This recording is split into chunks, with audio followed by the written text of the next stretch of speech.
showing English of truly amazing and intelligent things. Words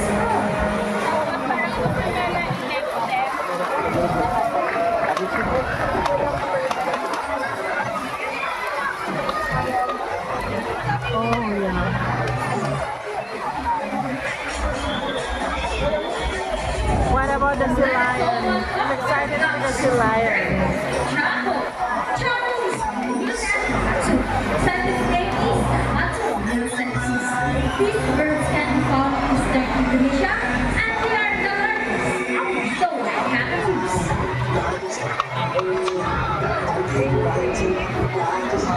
There you go, the show is officially started as the Plus for Taco with Trainer Rina.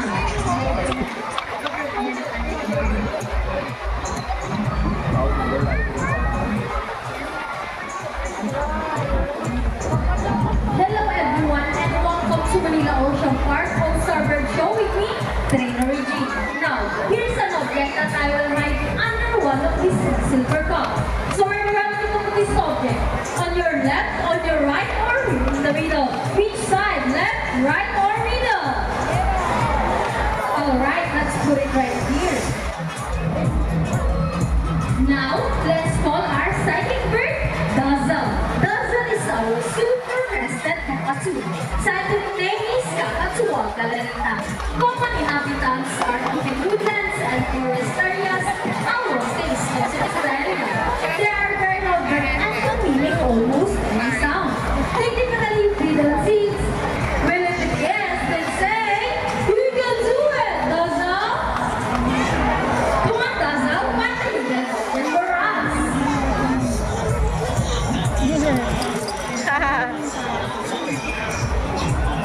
And she found it! Round of applause for Dazzle with Trainer Birds.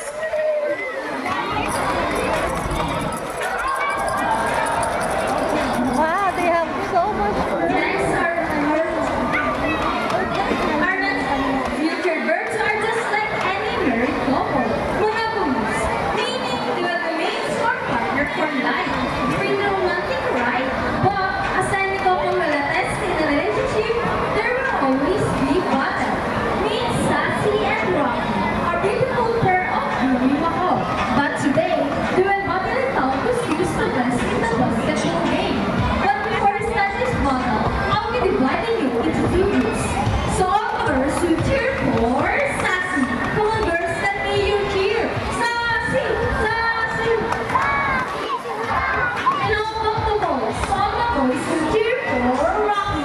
Come on boys, let me hear you cheer. Rocky! Rocky! Alright, so birds ready? Trainers ready? Set, go! Here comes Rocky for the first ball. Followed only by Sassy. And second ball for Rocky. And it's a battle for us who's gonna win it. Rocky wins! Trainer Mikey, what can you say about that? You lose this time. Hold it, we want another race. Oh, she won another race, Trainer Briggs. Are you sure about that? Do you want Sasha to miss again? This time we guarantee you that Sassy will win. So what race do you have in mind?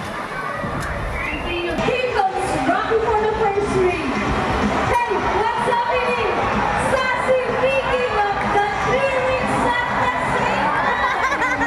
How clever is that? And the winner is Sassy. Trainer Vince, what do you say about that? 3 rings at the same time. Hey, you guys cheated! Oh, you think she did? Oh, easy, Sassy used her brain. Oh, so it's true that birds are more intelligent than boys? A round of applause for Sassy and Rocky with Trainer Mikey and Trainer Beans. Oh, that's what? They don't know. They knew how to go back home. Cats in particular are known to be tough and personality. That's why we continue canisters and not boy. So here is Sassy once again. Sassy is going to show us how intelligent she is by putting the shape box into the correct snap. Just like Sassy,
Oh, rat is coming.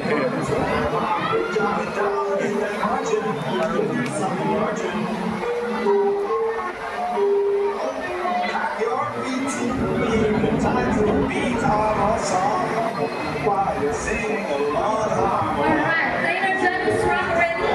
Go rock, it's no vacation for us.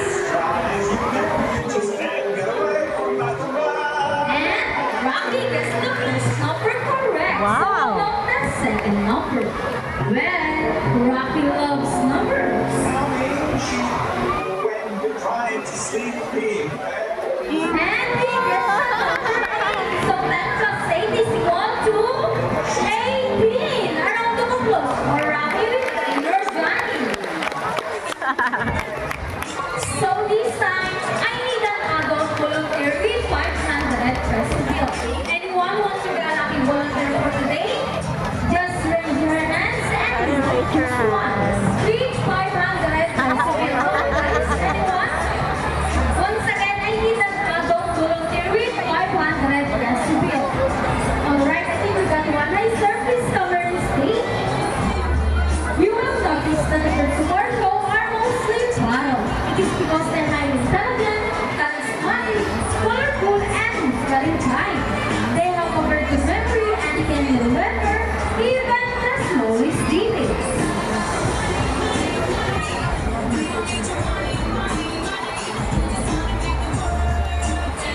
Hi sir, good afternoon. Welcome to the Ocean Park. Sir, what is your name? How about a round of applause for our volunteer, Mr. Ronald? Can everyone follow me this way? Now, sir, all you have to do is stand right here and facing this way and extend your left arm just like this. As I put your money between your fingers. Now, sir, do you have any idea what will happen next? Okay, let's see. Now, let's call our money bird, Buddy. Buddy is also our Mulukan Katsumi. Scientific name is Kakatsuwa mulusensis. Buddy flies over.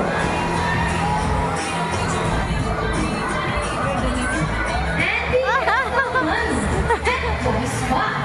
And I think Buddy just donated the money.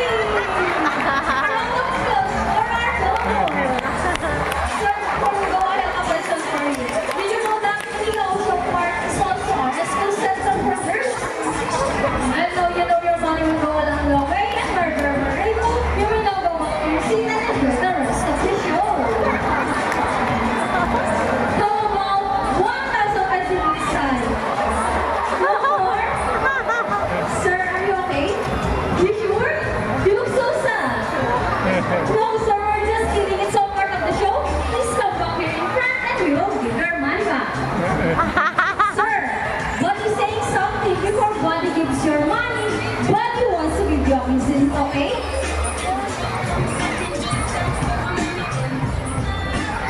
Now all you have to do is stand right here. Look at the camera hand over your cheek. Sweet. One more. And now open your hand. Just open your palm. Look at the camera and smile. And there is your money. A round of applause for our volunteer Buddy. That's really cute. Now that you have seen our colorful and intelligent parrot, we would like to introduce you another species of birds here in Manila Ocean Park. Birds of prey, also known as raptors, hunted through by other animals. The term raptors came from the Latin word rapere, meaning to seize or to take by force. These birds are characterized by their keen vision that allows them to detect prey during flight, and they also have powerful talons and wings. Ladies and gentlemen, please look to your left, presenting our Brahmini kite. Here comes Speed. Brahmini kites are typically known as Oh, what's that? one That's of so our cute. 146 species of birds of prey around the world. These birds can be found in India, Indonesia, Bangladesh, Pakistan, along China,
sila yung show. Thank you!